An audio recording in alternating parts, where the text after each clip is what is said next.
السلام علیکم، میں آپ کی سمتاؤں گی عالمہ صوبیہ شاکر پہلے، اور مجھے یہ بتائیے کہ قرآن مجید میں قسم کے لیے کون کون سے الفاظ آئے ہیں؟ اعوذ باللہ من الشیطان الرجیم، بسم اللہ الرحمن الرحیم۔ اگر ہم لفظ قسم کو اس کے عمومی معنی یعنی تاکید اور توثیق کرنا پر رکھیں تو قرآن عظیم میں قسم میں جو الفاظ جو بطور قسم کے ذکر کیے گئے ان کی دو قسمیں بنتی ہیں، جس کی تفصیل زیادہ نہیں ہے، پہلے میں اس کو عرض کرنا چاہوں گی۔ وہ ہیں غیر صریح اور مضمر الفاظ۔ ٹھیک، ان کے بارے میں یوں ہے کہ جو ہمارے یہاں رائج اور موضوع شدہ الفاظ قسم ہیں وہ استعمال نہیں ہوتے، بلکہ مضمون کلام ہوتا ہے، اس کے ذریعے قسم کو پہچانا جاتا ہے۔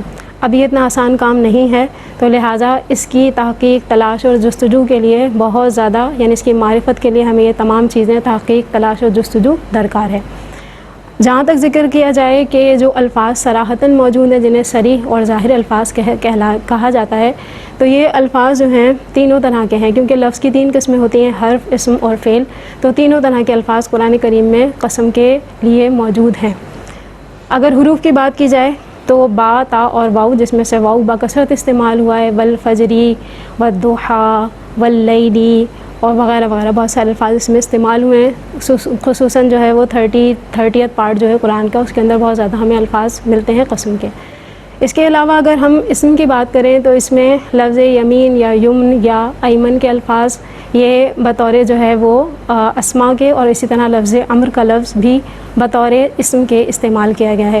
اگر ہم یمین، ایمن وغیرہ کا ذکر کریں تو یہ قرآن کریم میں استعمال ہوا ہے، مفرد طور پر بھی اور جمع کے طور پر بھی آیا ہے، اس میں تبدیل کے طور پر بھی آیا، اس میں مفعول کے طور پر بھی آیا ہے، اور اس میں جو قسم کے لیے یوز ہوا ہے زیادہ تر وہ ایمان کے ورڈ کے ساتھ استعمال ہوا ہے، ایسا قرآن کریم میں 5 مرتبہ ہوا ہے۔ اس کے علاوہ اگر ہم دیکھیں کہ لفظ امر، تو یہ قرآن کریم میں صرف 1 مرتبہ آیا ہے، جب اللہ تبارک و تعالیٰ نے نبی کریم صلی اللہ علیہ وآلہ وسلم کی حیات طیبہ کی قسم یاد فرمائی ہے، لا عمرک کا لفظ آیا ہے اور یہ 1 ہی مرتبہ ہے۔ اگر ہم افعال کی بات کریں تو افعال میں قسم، حلف اور علیشہ کے الفاظ سے مشتقات ان کے استعمال کیے گئے ہیں۔ لفظ قسم کو اگر ہم دیکھیں تو قاف سین میم اس کا مادہ اشتقاق ہے، اور اس سے 33 مرتبہ یہ لفظ قرآن کریم میں آیا ہے، جس میں سے اکثری جو ہے یہ قسم ہی کے معنی کے اندر استعمال کیا گیا ہے۔ اگر ہم بات کریں لفظ حلف کی تو یہ 13 مقامات پر قرآن کریم میں آیا ہے، اور سب جگہ یہ قسم کے لیے ہی استعمال ہوا ہے، اور ایک جگہ اس میں مبالغہ، اس آیت مبارکہ میں لا تطیع کل حلاف مہین اس میں استعمال کیا گیا ہے، اس میں مبالغہ کے طور پر استعمال کیا گیا ہے۔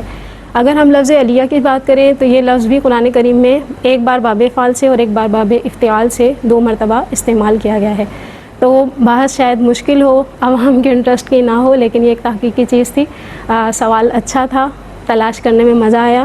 اللہ تبارک و تعالیٰ ہمیں بھی تلاش کی توفیق دے، بہنوں کو بھی دے، علم سے زیادہ سمجھ آئے گی نا بات، جن کے ابھی سروں پہ سے گزر گئی ہے وہ خود قرآن جو ہے قرآن مجید کھولیں، ان الفاظ کو نکالیں، سمجھیں، سمجھ آ جائے گا۔ اللہ تبارک و تعالیٰ برکت دیتا ہے۔ جی، آپ کی بات مکمل ہوئی؟ جی الحمدللہ۔